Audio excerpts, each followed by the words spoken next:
In Thanet, Kent, empty property officer Mike Thompson is returning to a building he's been trying to get back into use for almost 2 years. Today I'm off to Cliftonville to the former Embassy Hotel, but the owner retired and the building became available, so the council have bought it. And the aim is to turn it back into 2 houses, which is actually how it started life out. This former hotel has stood empty and has been the subject of antisocial behaviour. It's a particularly testing case for Mike.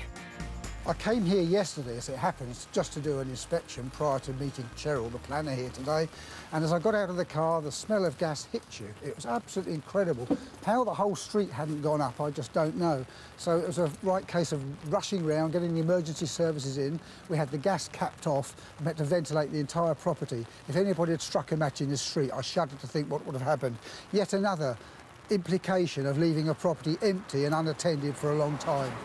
Meeting Mike at the property today is Cheryl Mesa from the council's planning department, who's here to discuss the plans for redevelopment of the hotel. Hi, Cheryl. All right? Yeah. Glad you're here. Got some dramas to tell you about. Really? So, yeah. Come through, Brilliant. let's see. OK.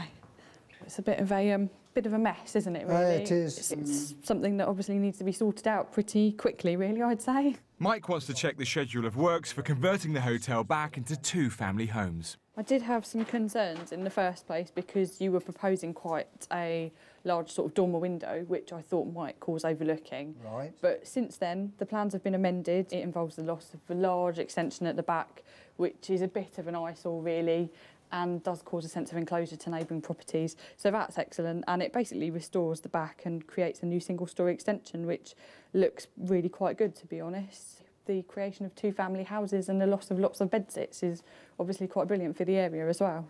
How soon do you think we can have a recommendation? Because I'm really happy with the scheme, I think it's a really positive use. My recommendation is going to be a positive one, and it should go to planning committee in about 3 weeks. It's a bit of a planning gain, isn't it? Absolutely. 2 new family houses of a really good quality, good back gardens is just what we need in this area.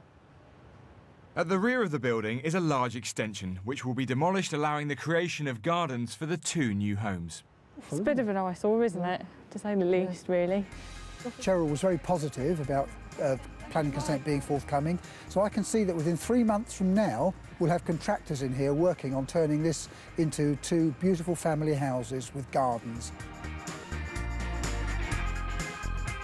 This is one case which should have a successful outcome for Mike and the housing team.